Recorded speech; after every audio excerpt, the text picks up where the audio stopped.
Que pasa, pullers? Welcome back to AWD. Of course, I'm Dom, and it's all things arm wrestling. Today's episode, we got Dalton Bumgardner hailing out of Jacksboro, Tennessee. The young gun just destroying people. Got an awesome conversation coming up with him. Don't forget to like, subscribe, and share, and do a lot of other stuff. All right, let's do it.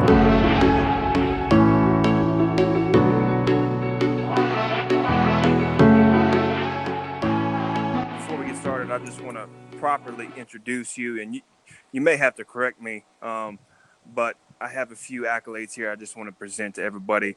So currently, right now, according to In the Hook rankings, you're ranked number 7 in the 154-pound left-hand class. You're two-time national champ on the left hand. You've won a combined 7 state titles, both right and left. And in 2016, 2017, and 2018, you've been a top 3 placer. And what impressed me the most, your first national title, you were only 17 years old. I mean, that is a feat within itself. So hats off to you. I mean, that's incredible, man. Yeah, I was a junior in high school. Wow. I was still arm wrestling on the school table and arm wrestling on the real table when I got home. Really? Okay, so take me back, man. Where did it all begin? Have you just been in an arm wrestling family, or did you start at an early age? How did it all happen? Let's see. In middle school, my buddy Dawson, he was like really good at arm wrestling. Okay. And like we were like best friends, and he would go and arm wrestle like everybody, like all the football players, all the biggest kids in school, and he would beat them. And I had a couple classes with him. I would arm wrestle him every day, and he would just whoop the crap out of me every single day. And we heard about Game of Arms, and we kind of found out arm wrestling is a real thing. Progressed through high school, and I found a tournament for us to go to, me and Dawson and my other buddy Quentin. We went to it. I broke my arm. First match, first time I put my arm on a table. I was like, damn, well, I guess I got to train and, keep on arm wrestling. Hold on. You did you break your right or left arm the first match? I broke my right arm. Oh, man. In a team class against another teenager. It was right as I pinned the guy I was arm wrestling. My arm just kind of snapped and went back towards center table. But I was in a cast, and I was like, okay, well, I can work out my other arm. So, Wow. So, and you still had the courage and the wherewithal to come back. I mean, I feel like most people, once they break the arm, at least in arm wrestling, they're like, okay, that's it. I ain't doing that again. So you still kept at it. And Game of Arms, I think, was around in 2013, 2014. I think you had mentioned you've been arm wrestling for about 5 years now. Is that about right? Yeah, like whenever I went to my first tournament, I was a freshman in high school. That was 2014, 2015. Oh, got it.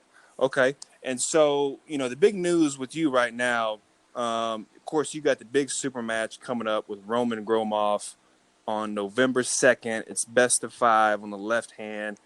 How do you feel about that? Currently, again, you're ranked number 7, and then Gromov, I believe, is ranked number 2 on the left hand right now. Yeah, he is. Okay, and have you guys ever went on the table before? No, I've never even seen the guy in person, man. Okay. I've heard about him. I've watched videos. That's really all I know. From what I've seen with you, and you got several videos out there, what impresses me about watching you the most is not only are you a young guy, but you as young as you are, you're smart on the table. I've watched several videos, and your table IQ is very, very good, and you're faster than hell, which is exciting. You could beat some of these stronger guys just because of your speed alone. It's side pressure. I just use it really fast. Okay. Yeah. Okay. You're very, very quick. Go ahead. Yeah. Like in my left-handed matches, you're going to have to be stronger than me to win. Right. And a lot of it's a misconception, and it's true in some cases, like a top roller that's fast. But I hit straight sideways in a hook. So if you're stronger than me, you're going to stop my hit. Okay. Got it.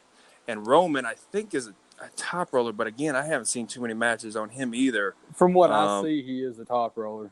He is a top roller. Yeah. Okay. He's very fast. Now, have you arm wrestled anybody else in the top 10? Or no, not yet? Yeah, I arm wrestled. Let's see, Sam Poffer. He's ranked Okay. number 3. I've got some opinions about that. I don't really know if I want to talk about it on here. Okay, But right. last time me and old Sam arm wrestled, I didn't really feel him too much. Okay, got it. Now Uh, let me ask you. Oh, go ahead.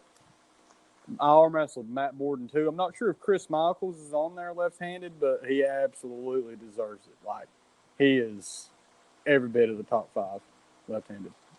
Right. Okay. And the latest match that I saw was you and Dalton Duncan. How'd you feel about that match? Yeah, I felt pretty good He about looked it. strong. Yeah, he was strong. He was really strong. My right's my weaker arm, and I was glad to come away with the wins on that. I knew that I was going to be smarter, and my hand may be a little bit better, but he's several inches taller, and he's got some weight on me, and I could feel it. Right. He had a lot of side pressure, and his arm, his rotation was really good. Right. That's what he looked. I mean, he looked a little bit taller. He looked really lean. He might have been cutting, and that makes me wonder: are you having to cut to get down to 154? Uh, I did cut to 54 on that day.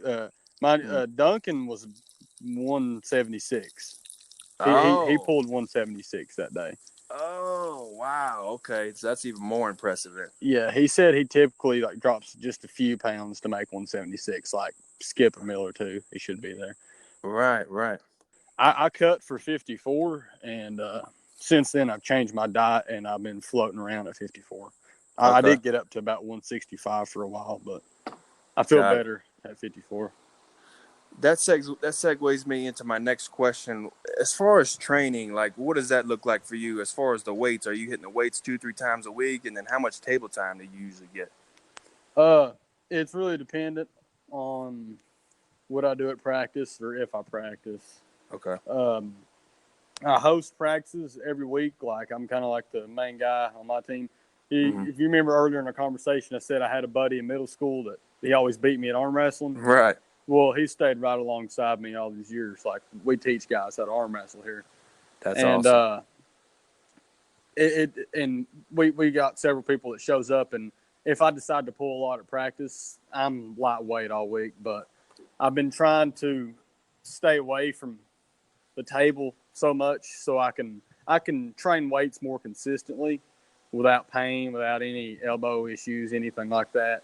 Mm-hmm. But it's just kind of a mixture of the two for me, really. And have you experienced any? I know you said you got a broken arm, but have you had any other serious injuries in your left arm, or not really? No, nothing like super serious. Like, I've jacked some stuff up in, like, on the inner side of my elbow, Mm-hmm. and that's been nagging me for a year or two. Like, when I first did it, there was some bruising and stuff like that. It didn't really look that nice. Didn't feel that nice either for a while. But I'm just trying to, like, I feel like more weights, less table time is putting less stress on the elbows for me. So that's what I'm trying to do because it's really easy to bring a elbow injury back. Exactly. What I've experienced. Okay. And then as far as, future goals, future aspirations, I mean, obviously you probably want to win some more national titles, and then of course beat Roman, which it seems like Roman Gromoff obviously is the favorite as far as the chatter on Facebook and social media. It feels like it's like you got nothing to lose really, even if you lost 3-0. I mean, I can lose monetarily. I can lose some money, but I mean, Right. I can go to work the next week too. Exactly. And if you win, I mean, it would be an incredible feat as well. Yeah.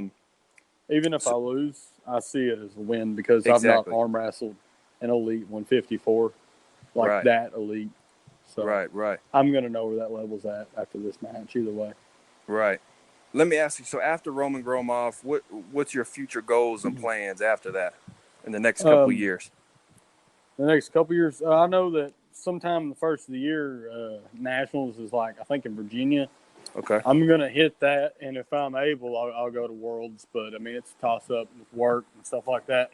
Right. I'm 20, so I'm just trying to start a career right now. So stuff like that's a little bit out of reach for me at the moment. But in the next few years, it could be, more attainable to go to Zloty or Worlds or whatever. WAL would be almost more attainable because it's mainly Yep. in the United States, but you got to get a phone call. Oh, I hear that. Yeah, I hear that. And that's actually on one of my questions. And just kind of wrapping up, just a couple more questions here. Thoughts on the last WAL 506? I know you said you were there, so you got to see all kinds of drama. Tell me about your favorite match of the night. My favorite, it's pretty hard to pick. I mean, It was a good one. Lots of good ones. yeah, there was Tony and Sam was super interesting. Mm-hmm. Like the first match, it looked like Tony, had it, but you could tell that Sam was really testing the hand, and it got super interesting after that. Devin and Wagner was really fun to watch, but it wasn't as interesting. You could kind of see Devin's in control. Yeah, pretty much the whole time. match. But Right, for me, it right. was Tony and Sam. I like Michael and Jerry's match. That was fun to watch. It was like 3 or 4 minutes per round. It was great. Yeah. But Yeah. I like Tony and Sam's because it seemed like it was a lot closer than people let on. Right. At least to me. What'd you think about Michael Todd, towards that end of that last match with Jerry, about him raising Cane and running around yelling and stuff? He had every right to be pissed off. Mm-hmm. If I was him, I wouldn't have done it in that way, walk off stage. Right. Stuff like that. Neil had to come over there and calm him down. I mean, he's got every right to be mad because the call should have happened immediately. It shouldn't have been what happened. But Mm-hmm. I don't think Michael was in the wrong for being mad. I think he might have took care of it, differently than I feel like he should have. But Totally agree. It's water under the bridge now, and everybody loves to talk about it. Exactly. And then, so last question, Dalton. Favorite arm wrestler all time? Who's your go-to guy? Who you gonna pick? I'm probably gonna pick what everybody would pick, John Brzenk. John Brzenk. Okay. Yeah, I've watched a lot. Yeah. You can't go wrong with John. That's for sure. Yeah. All right, Dalton. Hey, I don't want to take up any more of your time, man. I appreciate you jumping on the call with me, and I hope to see you in the future in person eventually. I appreciate you having me, man. Anytime. All right, Dalton. Good luck.